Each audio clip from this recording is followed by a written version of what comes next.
Good morning student. अब आपका नया चैप्टर साउंड यानी ध्वनि स्टार्ट होने जा रहा है। बहुत इंटरेस्टिंग चैप्टर है, बहुत इजी न्यूमेरिकल्स होते हैं इसके, तो आप इसको ध्यान से सुनेंगे तो आपको सब चीज समझ में आ जाएगी। सबसे पहले देखिए ध्वनि क्या होती है, ध्वनि जान लीजिए। ध्वनि सदैव कंपन के द्वारा उत्पन्न होती है। ध्वनि कैसे उत्पन्न होती है? कंपन के द्वारा, और ध्वनि के संचरण के लिए माध्यम की आवश्यकता होती है। तो याद देखिए ध्वनि क्या होती है? ध्वनि सदैव वस्तुओं के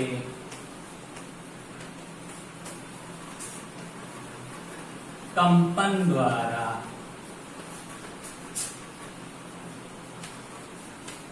उत्पन्न होती है।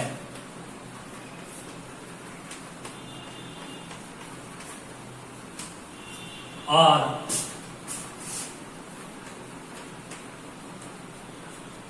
ध्वनि के संचरण के लिए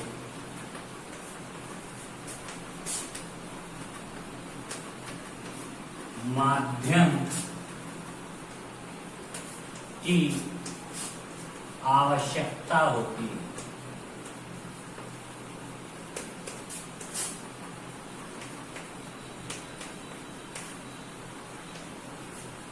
ठीक है, याद रखिए कि निर्वात में कभी भी ध्वनि का संचरण नहीं होता। ध्वनि के संचरण के लिए सदैव सदैव माध्यम की आवश्यकता होती है। ठीक, अब हम आपको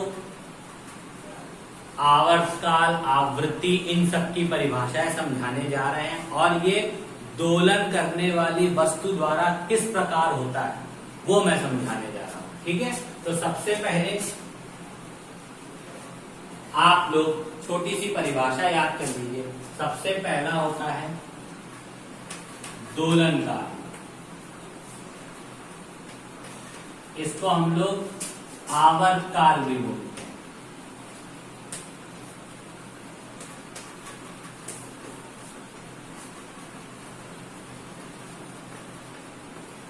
देखिए ये मैंने पेंडुलम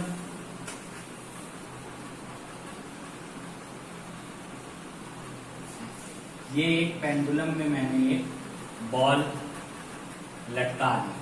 तो याद रखिए आवर्त काल क्या होता है? जब कोई दोलन करने वाली वस्तु अपना एक दोलन पूरा करने में जितना समय लेती है वह समय उस वस्तु का आवर्त काल कहलाता है। जैसे ये एक दोलन करने वाली वस्तु है, ये दोलन करते करते पहले इधर जाएगी और जितनी दूरी ये तय करेगी उतनी ही दूरी ये इधर भी तय करेगी। तय करने के पश्चात अपनी मध्यमान स्थिति में आएगी। तो एक दोलन यानी यहां से यहां तक का पूरा एक दोलन करने में दोलन करने वाली वस्तु द्वारा लिए गए समय को उस वस्तु का दोलन काल या आवर्त काल कहते हैं। तो लिखिए दोलन करने वाली वस्तु द्वारा एक दोलन करने में या एक दोलन पूर्ण करने में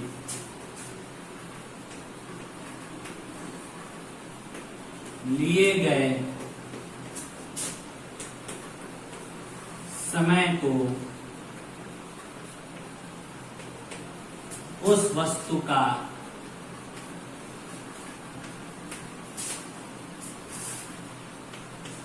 दोलन काल या आवर्त काल कहते हैं।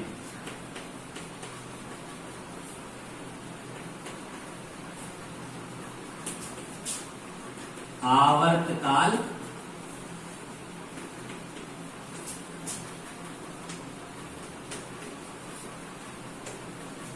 ठीक है।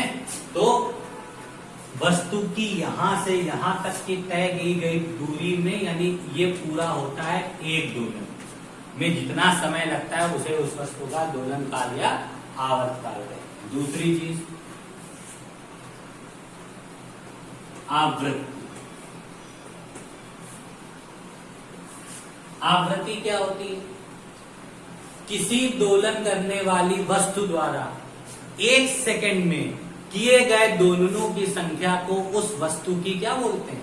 आवृत्ति। जैसे ये मान लीजिए ये डस्टर है, इसको मैंने एक फिक्स पॉइंट पे ऐसे रखा है, अब देखिए मैं इसको मूव करा रहा हूं, तो ये एक सेकंड में जब तक अपनी मीन पोजीशन यानी मध्यमान स्थिति में नहीं आ जाता, तो मध्यमान स्थिति में आने से पहले इसने जितनी बार कंपन किया होगा उसकी संख्या को क्या बोलते हैं? आवृत्ति बोलते हैं। यानी ये वस्तु जितनी बार इधर इधर इधर इधर गई होगी उसकी संख्या को उस वस्तु उसकी क्या बोलते हैं? आवृत्ति बोलते हैं। तो कैसे लिखेंगे?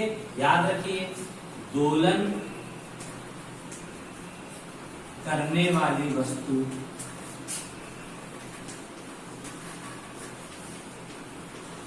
द्वारा एक सेकंड में किए गए दोलनों की संख्या को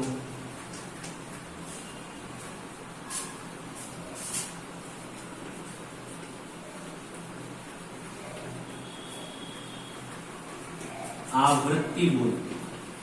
आवृत्ति कहते, इसका मात्रक हर्ट्ज होता है।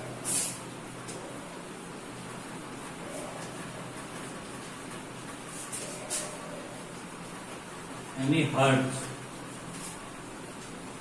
होता है और इसे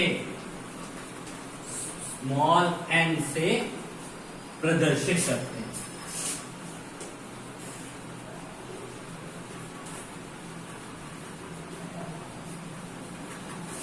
ठीक है, इस और देखिए ये चीज समझ में आ गई आपको कि दोलन करने वाली वस्तु द्वारा एक सेकंड में किए गए दोलनों की संख्या को आवृत्ति कहते हैं। इसका मात्रक हर्ट्ज होता है, इसे स्मॉल एन से प्रदर्शित करते हैं। आप ऊपर भी थोड़ा सा लिख लीजिए आवर्त काल में कि इसका मात्रक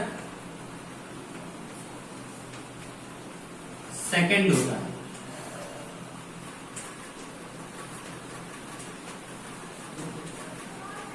इसे कैपिटल टी से प्रदर्शित करते हैं।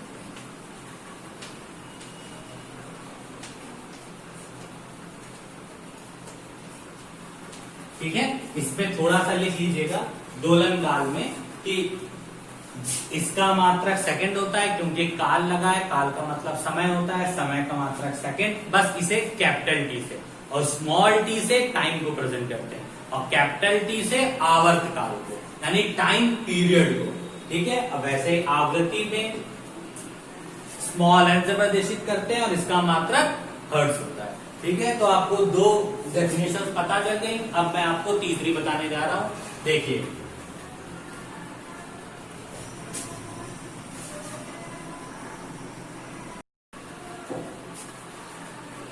देखिए तीसरी है आपकी परिभाषा तरंग। तरंग क्या होती है? दो क्रमागत श्रृंग एवं गर्त के बीच की दूरी को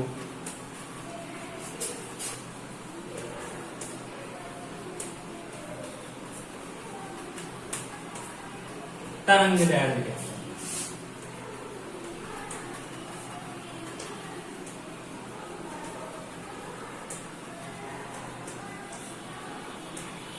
देखिए ये श्रृंग और गर्त क्या होता है? गर्त तो समझते हैं हम लोग गड्ढा, और श्रृंग मतलब होता है चढ़ाव। यानी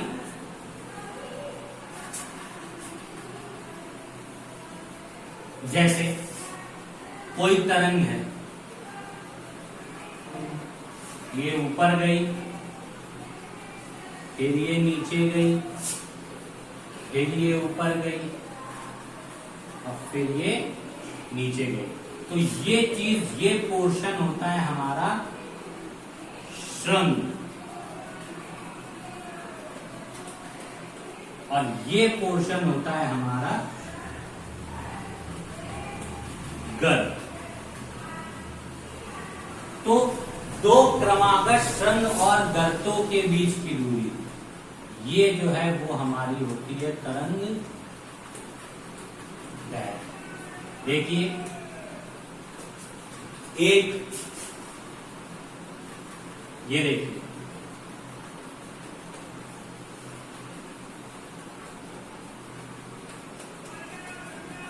दो क्रमागत श्रृंग और गर्त के बीच की दूरी को तरंग दैर्घ्य कहते हैं। देखिए, एक ये श्रृंग है, एक ये श्रृंग है, और ये नीचे वाला पोर्शन हमारा गर्त है। तो इन दोनों के बीच की दूरी को हम क्या बोलते हैं? तरंग दैर्घ्य। यानी दो क्रमागत श्रृंग और गर्त के बीच की दूरी को क्या कहते हैं हम लोग? तरंग दैर्घ्य। ठीक है, और इसे लैम्डा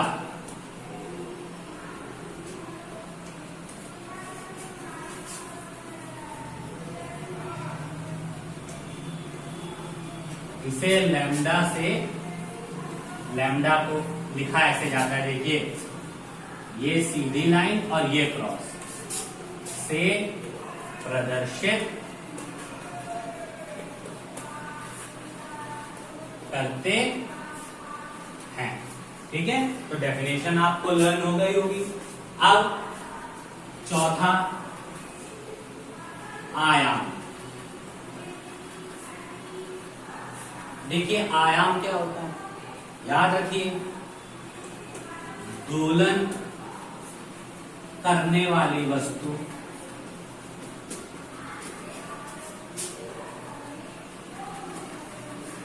दोलन करते समय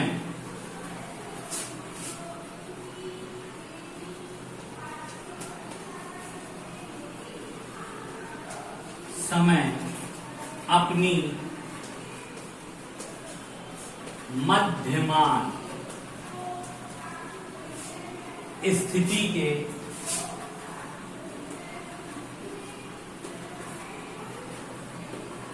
एक ओर अधिक से अधिक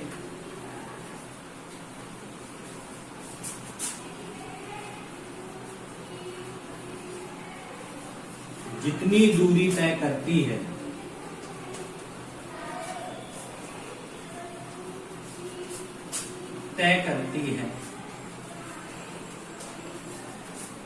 उसे या उस दूरी को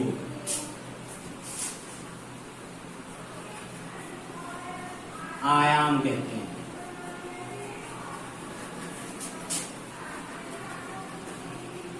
इसे स्मॉल a से प्रदर्शित करते। देखिए, दोलन करने वाली वस्तु दोलन करते समय अपनी मध्यमान स्थिति के एक ओर, देखिए ये पेंडुलम बना रहा हूं। देखिए, ये एक दोलन करने वाली वस्तु, इस स्थिति को जब वो वस्तु अपने मध्य में रुकी है, ना वो इस तरफ जा रही है ना वो उस तरफ जा रही है, तो इस स्थिति को हम लोग बोलते हैं मध्यमान स्थिति।